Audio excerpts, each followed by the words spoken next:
Migraine అంటే ఏమిటి? ఇది మనపై ఎలాంటి ప్రభావం చూపుతుంది? మైగ్రేన్ అనేది మానవ దైనందిన జీవితంపై అత్యధికంగా ప్రభావం చూపించే వ్యాధి. మైగ్రేన్ బారిన పడిన వారు తమ రోజువారీ కార్యకలాపాల నిర్వహణలో సైతం అనేక ఇబ్బందులు ఎదుర్కొంటారు. పైగా మైగ్రేన్ ప్రభావం చూపించే సమయంలో విసుగు చెందడం, చిరాకు పడడం, విపరీతంగా స్పందించడం, ప్రతి చిన్నదానికి కోపగించుకోవడం వంటి లక్షణాల వలన కొన్ని స్పందనను సైతం కోల్పోతుంటారు. ఎదుటివారికి చిన్న తలనొప్పిలా అనిపించే మైగ్రేన్ అది అనుభవించే వారికి మాత్రం ప్రత్యక్ష నరకం చూపెడుతుంది. అంతటి భయంకరమైన మైగ్రేన్ వ్యాధి గురించి ప్రముఖ న్యూరాలజిస్ట్ డాక్టర్ ప్రదీప్ కుమార్ రెడ్డి ఆయన మాటల్లో ఏమన్నారనేది మనం ఈ వీడియోలో క్లియర్గా తెలుసుకుందాం. ఇంకా లేట్ చేయకుండా let's get in to the video.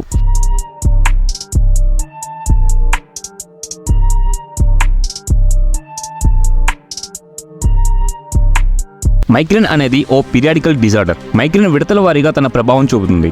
Migraine వచ్చిన వారిలో విపరీతమైన తలనొప్పి, నీరసం, చిరాకు, వాంతులు వంటి లక్షణాలు కనిపిస్తాయి. మైగ్రేన్కు ఉపశమనం తప్పించే శాశ్వత నివారణ అయితే లేదు. మైగ్రేన్ ఉన్నవారు తగినంత రెస్ట్ తీసుకోవాలి. మైగ్రేన్ వచ్చిన వారిలో తలలో ఒకవైపు విపరీతమైన నొప్పి వస్తుంటుంది. దీంతో వాళ్ళు ఆందోళన చెందే అవకాశం ఎక్కువగా ఉంటుంది. మైగ్రేన్ అనేది జన్యుపరంగా లేదా విపరీతమైన ఒత్తిడి వలన వస్తుంది. ఈ వ్యాధికి ట్రీట్మెంట్ చేసేటప్పుడు తప్పకుండా రోగి ఆరోగ్య చరిత్ర మరియు కుటుంబ పరిస్థితులు తెలుసుకొని చికిత్స చేయడం వల్ల మెరుగైన ఫలితాలు పొందవచ్చు. ఇది ముఖ్యంగా మహిళల్లో ఎక్కువ ప్రభావం చూపుతుంది. మరి ముఖ్యంగా మహిళలు పీరియడ్ సమయంలో మైగ్రేన్ వల్ల మరింత ఇబ్బంది పడుతుంటారు. చిన్నపాటి శబ్దం వినిపించినా వారు తట్టుకోలేరు. పైగా వారు చాలా హైపర్ యాక్టివ్గా కూడా ఉంటారు. ఎదుటివారు చిన్న మాట అన్నా సరే చాలా వైలెంట్గా రియాక్ట్ అవుతుంటారు. ఒకసారి కొంచెం మగతగా లేదా మూడీగా కూడా ఉంటారు. ఇలా మైగ్రేన్ 4 రకాలుగా ప్రభావం చూపిస్తుంది. సరైన సమయంలో వ్యాధి లక్షణాలను గుర్తించడం వల్ల దాని యొక్క ప్రభావాన్ని తగ్గించడానికి అవకాశం ఉంటుంది. డాక్టర్ దగ్గర ఎంత వివరంగా తెలియజేస్తే ట్రీట్మెంట్ కూడా అంతే చక్కగా లభించే అవకాశం ఉంటుంది. మైగ్రేన్ వచ్చిన వాళ్ళలో మరో ప్రధానమైన సమస్య విజువల్ అరా అంటే కంటి చూపులో సమస్య అనమాట.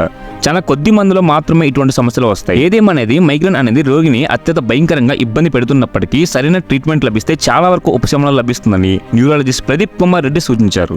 మైగ్రేన్ సమస్య ఉన్నవారు తినకూడని కొన్ని పదార్థాలు అయితే ఉన్నాయి. అవి ఏంటంటే కాఫీ ఎక్కువగా తీసుకోకూడదు. దీనివల్ల మైగ్రేన్ సమస్య మరింతగా పెరుగుతుంది. రోజుకు 2 సార్లు కంటే ఎక్కువ కాఫీని అస్సలు తీసుకోకూడదు.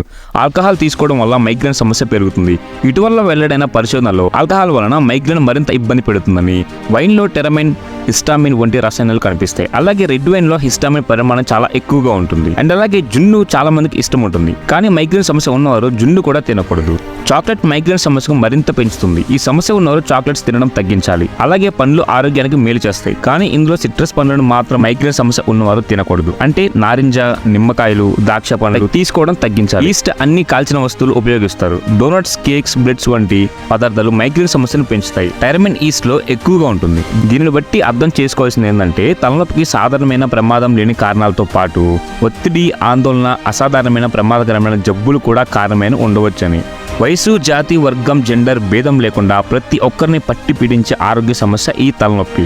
అసలు జీవితంలో ప్రతి ఒక్కరు ఏదో ఒక సందర్భంలో దీని బారిన పడకుండా అయితే ఉండరు. ప్రపంచ ఆరోగ్య సంస్థ లెక్క ప్రకారం ప్రపంచ జనాభాలో సగం మంది కనీసం సంవత్సరానికి ఒక్కసారైనా దీని బారిన పడుతూ ఉంటుంటారంటే ఇది ఎంత కామన్ గా వచ్చే సమస్య ఒకసారి అర్థం చేసుకోండి మీరు. సో అది guys, that's it for today. ఈ వీడియో మీకు ఎంతో కొంత కొత్త ఇన్ఫర్మేషన్ తెలుసుకోవడానికి ఉపయోగపడింది అనుకుంటున్నాను. ఈ వీడియో కనుక మీకు నచ్చినట్లయితే జస్ట్ ఒక లైక్ చేయండి చాలు. అండ్ అలాగే ఇలాంటి మరెన్నో ఇన్ఫర్మేటివ్ వీడియోస్ కోసం మన ఛానల్ని సబ్స్క్రైబ్ చేసుకోండి. Thank you guys, have a good day.